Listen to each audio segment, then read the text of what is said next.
Amém? Abra sua Bíblia, por favor, livro de Esther.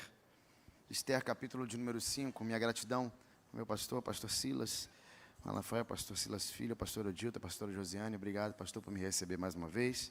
Sempre um prazer estar em casa, nessa igreja que eu amo, lugar que eu congrego. Ver meus irmãos, meus amigos aqui. Que Deus vos abençoe. Estou aqui com o Thaís, Benjamin, Rubem, os amores da minha vida. Deus abençoe vocês. Esther, capítulo de número 5, versículo 9. Esther 5:9, que bom que você veio, irmãos.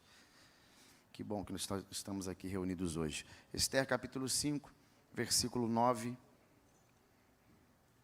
Esther 5:9. Estamos juntos? Mais ou menos, né? Vou esperar mais um pouquinho. Esther 5:9. Você encontra. Esther capítulo 5, versículo 9 diz assim: Naquele dia, Amã saiu alegre e animado, mas ficou furioso ao encontrar Mardoqueu junto à porta do rei e ver que ele não se levantava e nem tremia diante dele. Porém, Amã se conteve e foi para casa. Depois mandou vir os seus amigos e Zeres, a sua mulher. Amã falou sobre a glória das suas riquezas, a multidão dos seus filhos e tudo o que o rei tinha o engrandecido e como tinha o exaltado sobre os oficiais e servos do rei. E Amã acrescentou: a própria rainha Esther a ninguém mais convidou para vir ao banquete do rei, que tinha preparado a não ser a mim. E também amanhã estou convidado por ele juntamente com o rei. Verso 13, porém, tudo isso não me satisfaz, enquanto eu vir o judeu Mardoqueu assentado junto à porta do rei.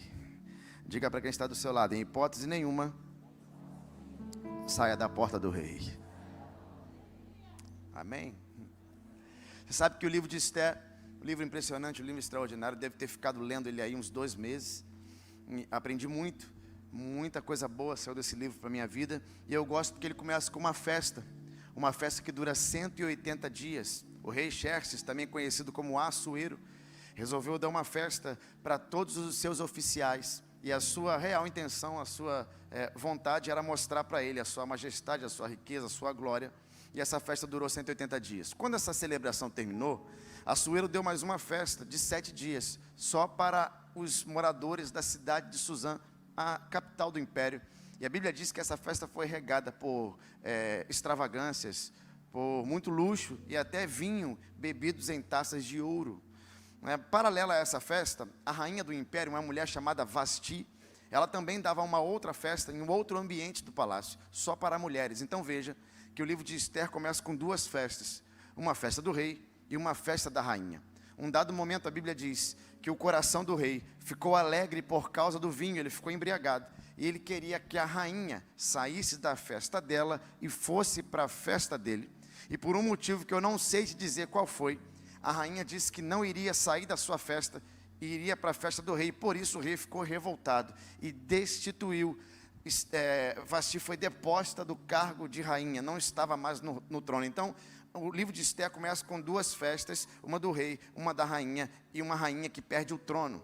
Outra coisa interessante sobre o livro de Esther que você precisa saber é que o livro de Esther não menciona nenhuma vez sequer o nome de Deus.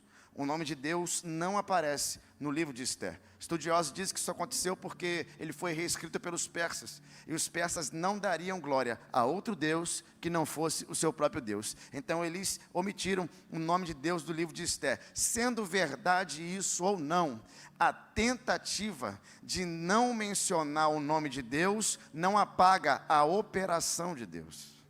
Porque você não enxerga o nome, mas enxerga a mão, né?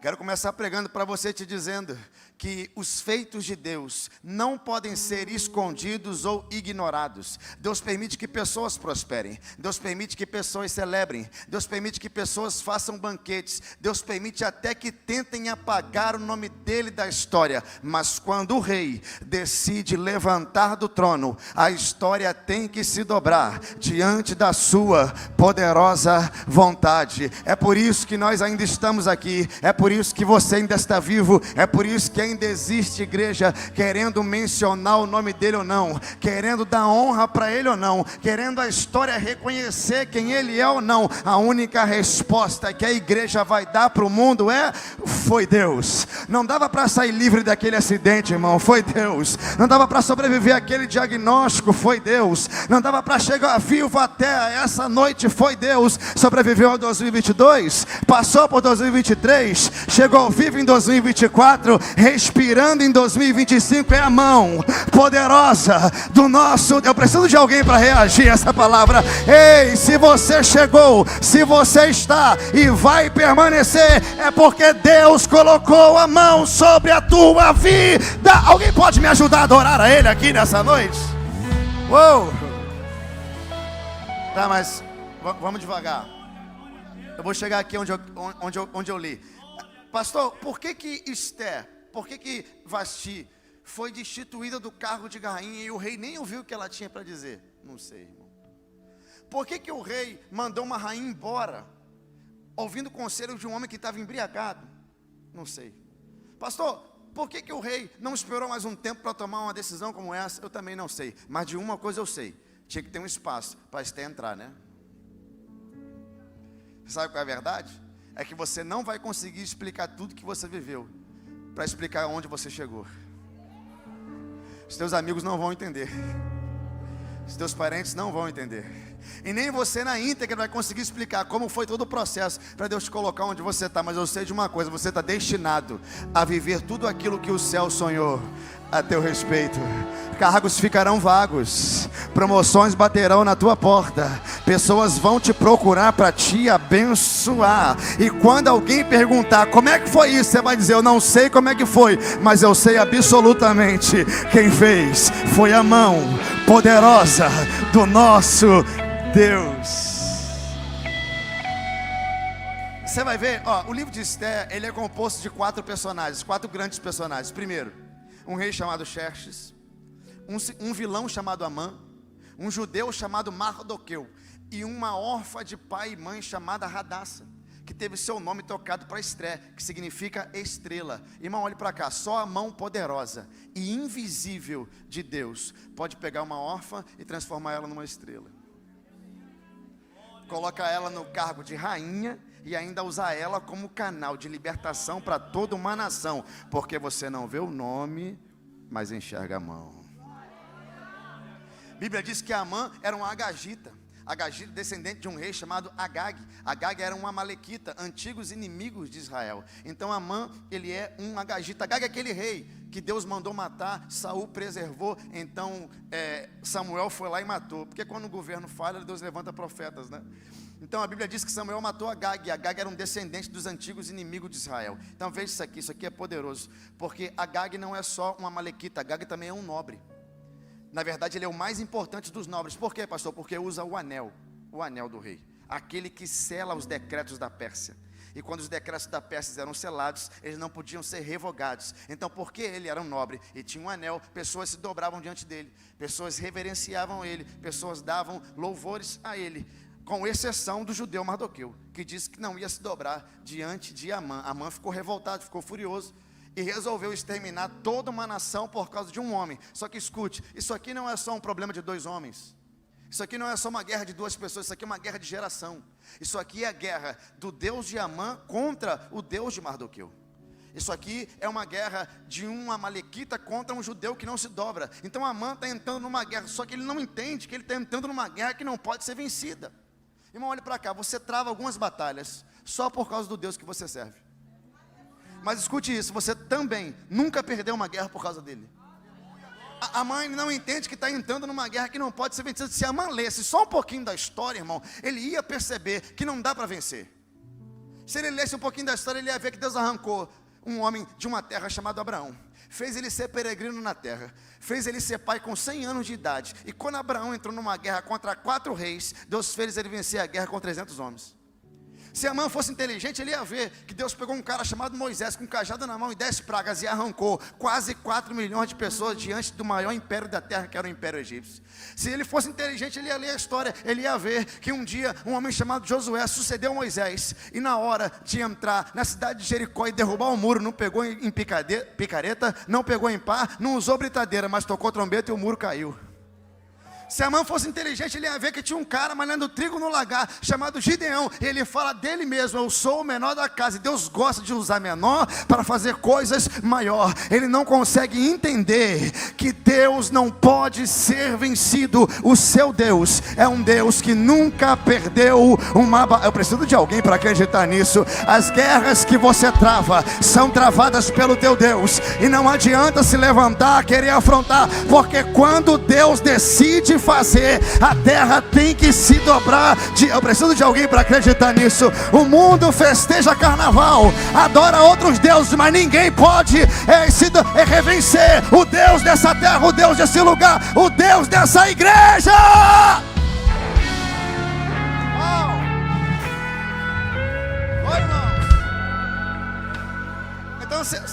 Então o que Amã faz? Amã tem uma estratégia terrível. Ele vai falar com o rei, ele fala assim: rei, seguinte, tem um povo aqui no meio da gente, que é um povo diferente. Ele não segue as nossas leis, ele tem leis próprias, eles não são como nós, ele é um povo diferente. E tá aí um negócio que eu acho que Amã falou com verdade, irmão. É porque a gente é diferente mesmo. As parteiras já falavam com o faraó, ela dizia: as mulheres hebreias são diferentes das mulheres egípcias. E mais na frente, Lucas, escrevendo Atos, ele diz que quando o povo de Deus chegou em alguns lugares, eles começaram a dizer: esse povo chegou até aqui, viu? E está causando grande alvoroço. O mundo nunca vai entender quem você é, porque ele não carrega o que você carrega, irmão.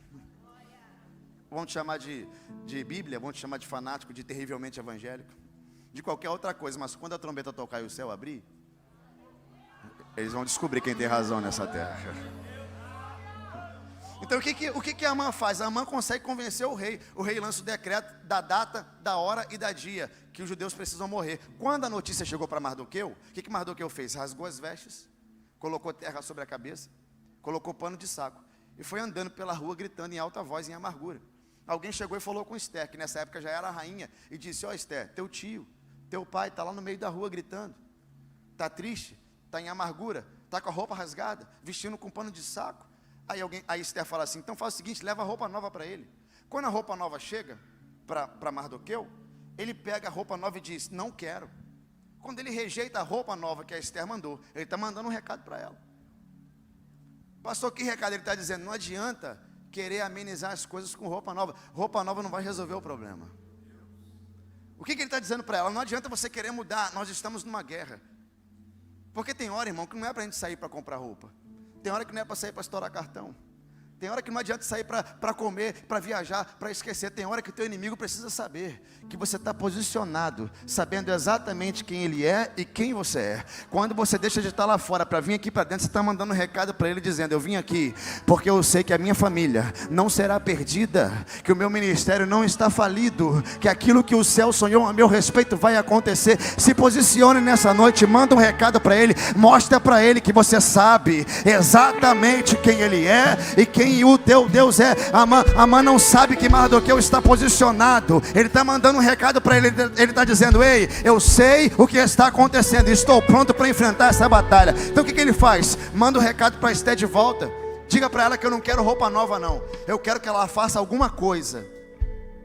Esther recebe a bomba e diz assim: peraí, não dá para fazer alguma coisa. O rei não me chama um tempão, e todo mundo que entra na presença do rei sem ser chamado, ele morre.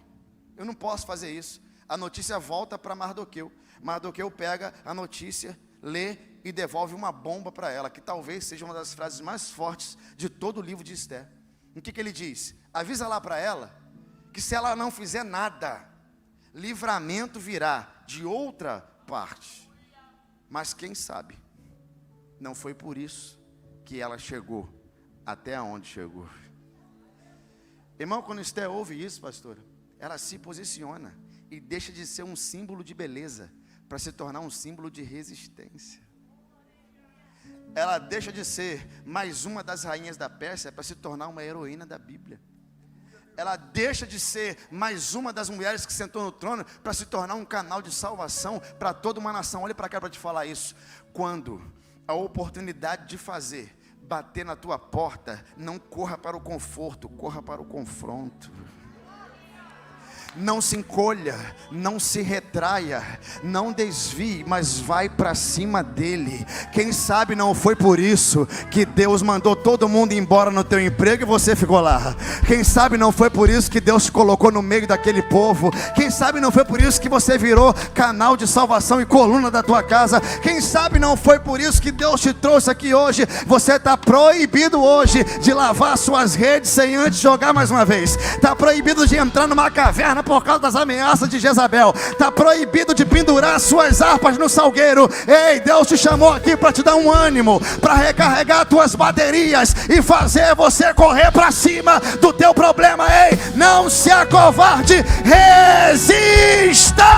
Será que tem alguém para reagir a essa palavra? Há uma unção de resistência nessa casa. Você vai resistir.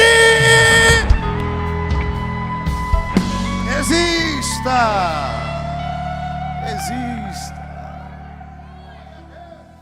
Esther fala: ok, entendi, jejua por mim, faz oração que eu vou entrar na presença dele. E se eu morrer, morri. Irmão, quando alguém chega nesse ponto de ter um propósito maior que a sua própria vida, é porque antes dela realizar, ela já venceu. Porque propósitos que são maiores do que a própria vida são propósitos que já são vencedores. Quando a sua missão fala mais alto do que a tua preservação física, ou seja, não importa o que aconteça, eu vou fazer isso. Você já chegou lá, irmão. Esther entra. Quando ela bota o pé lá dentro, o rei estende o cetro para ela e fala assim: rainha Esther, toma metade do meu reino que eu te dou. Uau. Ô irmão, escute uma coisa aqui para te falar. Olhe para cá. O propósito sempre será alvo de propostas que parecem ser maiores do que o próprio propósito. Vou melhorar. Desvios de propósitos vêm disfarçados de boas promessas. O pastor está falando isso por quê? Porque Esther não quer metade do reino. Esther quer salvar seu povo. Esther não quer status. Esther não quer comandar um povo. Esther quer salvar a sua família. Deixa eu te falar algo aqui. Não permita que as propostas do mundo arranquem de você a tua real missão. Você nasceu com um propósito, e a tua casa é mais importante do que qualquer status que você pode carregar. A sua família, a sua missão real, aquilo que o céu sonhou a teu respeito, é maior do que aquilo que ofereceram para você. Não desvie nem para a direita nem para a esquerda. Quando Jesus entrou no deserto, Satanás deu a última cartada e falou assim: me adora, que eu vou te dar todos os reinos do mundo. E ele falou: não quero isso, a adoração só vai para Deus. Eu vim cumprir uma missão, e nenhum reino do mundo é maior do que a missão que Deus colocou na tua mão. Esther fala: não quero metade do reino. Eu quero fazer um banquete para o Senhor e para o nobre Amã. Quando o banquete acaba, nós chegamos no texto que nós lemos. Amã sai do banquete feliz, alegre, animado, vai para casa, junta filho, junta esposa, fica de pé e começa a dizer: eu tenho honra, eu tenho glória, tenho dinheiro, prosperei, e o rei deu um banquete e me convidou, e só estava eu. A rainha deu um banquete e só estava eu. E amanhã estou convidado de novo para fazer a mesma coisa. Só que de repente o rosto dele muda, o semblante dele cai, pastor Miro, e ele diz: mas nada disso me satisfaz, nem riqueza, nem honra, nem glória, nem dinheiro. Porque enquanto eu vi aquele homem posicionado na porta, eu não vou ser completo. Irmão, o posicionamento de um crente bagunça a cabeça de um demônio. Ele diz: eu não me satisfaço enquanto eu ver aquele homem lá. Eu acredito que Satanás tem poder de se alegrar pelas vidas que ele ceifou, pelas pessoas que ele enganou. Ele pode ficar feliz por esses 4 dias de festa que estão acontecendo. Ele pode se alegrar pelas coisas que ele vem fazendo desde o dia que ele caiu até o dia de hoje. Mas o semblante dele vai ter que cair, o rosto dele vai ter que mudar. Se ele olhar hoje para Devec Penha e ver uma geração que decidiu que não ia se dobrar. Eu preciso de alguém para acreditar nessa palavra aqui. E o semblante dele vai cair quando olhar para você e ver que você não está no bloco, mas está na presença. Ver que você não está comendo na mesa do diabo, mas está se alimentando de palavra. Que caia o semblante dele, porque nós estamos posicionados. Será que tem alguém para dar um salto dessa cadeira aí e dizer: ei, eu estou posicionado? Me ajude a adorar a Ele. Tem alguém para acreditar nessa palavra profética? Você não vai sair da porta do rei. Não importa o que te disseram, não importa as afrontas que você sofreu, não importa aquilo que te falaram. Fica no lugar aonde Deus te colocou.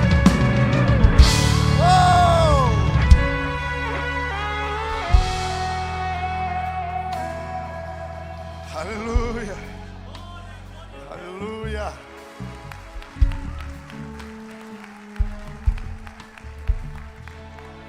A mulher dele vê que ele está cabisbaixo e fala assim: está triste só por causa disso?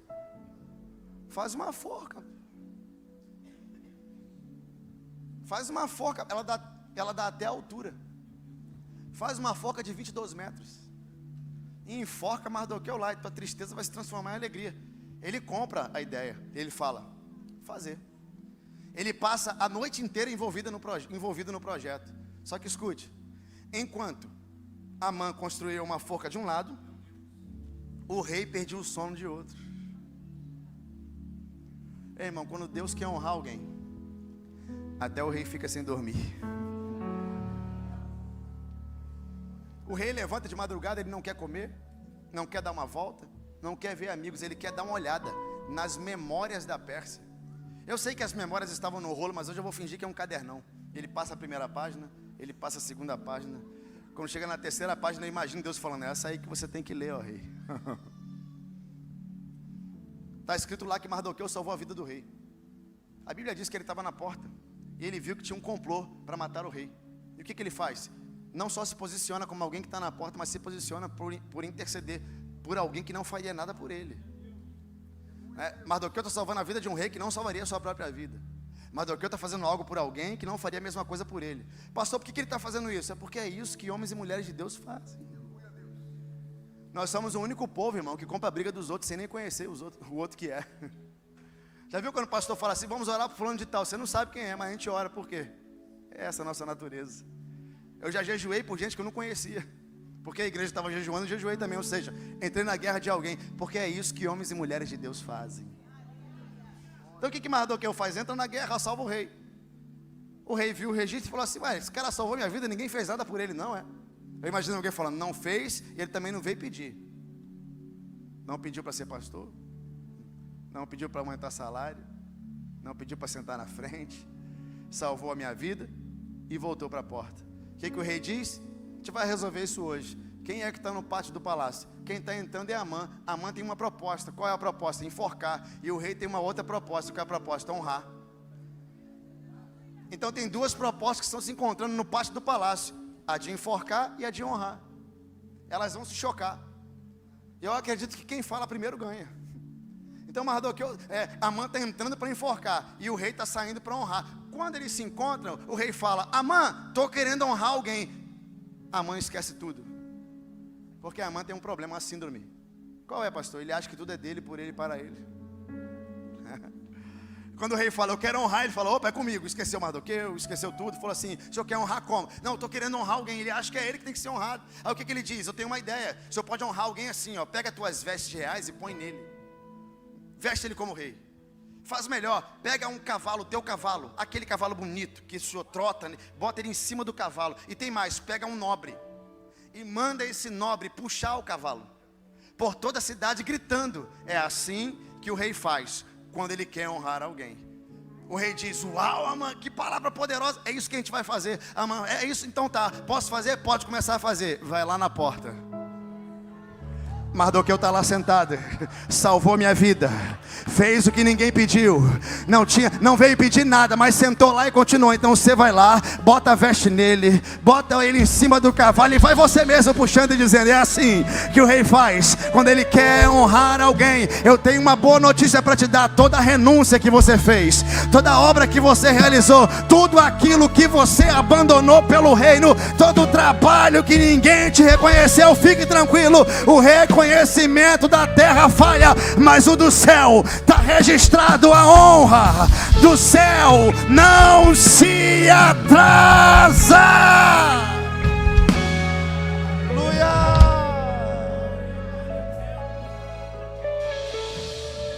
Olha lá, irmão, puxou ele pela cidade toda. O cara foi vestido como rei, adorado como rei, andou no cavalo do rei, mas quando acabou o evento fez o quê? Voltou para a porta. Ele se vestiu como, mas não era, né? Aprenda isso, irmão. Quando Deus te promover e te colocar lá em cima, não esqueça de levantar o dedo acima da sua cabeça e dizer: a honra, a glória e o louvor vai para... Quando alguém diz assim para mim: ó, pastor, que palavra boa, hein? Eu falo: obrigado, meu irmão. Vou para casa, tranco a porta do quarto, ajoelho na cama e falo assim: Senhor, me deram lá na igreja um negócio que te pertence, estou te devolvendo. Nunca toque naquilo que não te pertence. A glória e a honra é dele. Deus te promove não é porque você é bom, Deus te coloca lá em cima não é porque você é inteligente, não é o dom que você tem, é porque ele te usa para propósitos dele mesmo. Então não se esqueça de reconhecer que foi Deus que te colocou. Você sabe que Amã foi morto na própria forca que ele levantou, né? É porque pessoas como Amã não precisam de inimigos, eles se autodestroem. Só que Amã está morto, mas o decreto está vivo. É por quê, pastor? Porque decretos da Pérsia não podiam ser revogados. Botou o anel, vai ter que acontecer. Tanto é que Esté vai falar com o rei e diz assim: o meu povo vai morrer. E ele diz: eu não posso revogar. Decretos da Pérsia não podem ser revogados, mas eu posso lançar um decreto por cima, ele diz. Ah, é? E qual decreto que ele lança? Ele lança um decreto dizendo: todo judeu que porventura for ameaçado por um inimigo tem minha autorização para resistir a todo e qualquer ataque. Pastor, o que o rei está dizendo? Ele está dizendo: a luta não vou tirar, mas você tem minha autorização para resistir tudo aquilo que vai contra você. É um princípio do que Jesus falou: no mundo tereis aflições, luta vai vir, mas eu venci. Em nome de Jesus, você vence também. Então ele dá uma autorização. Eu quero terminar aqui com cinco benefícios de uma resistência. Você já viu quando o nosso pastor ele prega? De vez em quando o pastor está pregando, aí ele faz um negócio interessante. Ele faz assim com a mão, e a gente repete o que ele está dizendo. Ele fala: ânimo, né? Amém. O que ele está fazendo? Ele está ligando, né? Palavras que nós ligamos na terra, nós também ligamos no céu. Será que a gente pode fazer igual hoje? Pode? Imitar a fé dos vossos pastores? Vamos fazer um teste aqui. Deus vai abençoar toda a sua família o ano de 2025. Quando abaixar a mão você fala amém. Pode ser? Vamos fazer o teste. Deus vai abençoar toda a sua família o ano inteiro. Amém. Você entendeu, você já está. Então vou aqui falar 5 benefícios de uma resistência. Quando abaixar a mão você fala amém e liga isso na terra. A Bíblia diz que eles resistiram. E porque eles resistiram, eles venceram todos os seus inimigos. Porque isso aqui não tem a ver com talento, tem a ver com resistência. Porque quem resiste, vence. Bíblia diz que todos os judeus que estavam resistindo impactaram pessoas à sua volta. E as pessoas começaram a se converter ao judaísmo. Porque quando você resiste, você muda a vida de pessoas à tua volta. A Bíblia diz que o anel saiu da mão de Amã e foi para a mão de Mardoqueu. Porque quando você resiste, confere autoridade. A Bíblia diz que a casa de Amã foi dada para Esté, porque quando você resiste, você atrai bênção do céu. A Bíblia diz que Mardoqueu cresceu, usou roupa real, coroa real, e quem olhava para ele dizia: como é grande esse homem, porque quem resiste é promovido pelo reino de Deus. Vai ter resistência, vai ter autoridade, vai ter promoção, ei, vai ter bênçãos do alto. Tem alguém para acreditar nisso aqui? Ei, resista. A palavra de ordem para a sua vida hoje é: resista, não pare, não retroceda, não olhe para trás, vai para cima, levanta, ora, faz campanha, acorda de madrugada, mas não pare, resista. Você pode ficar de pé?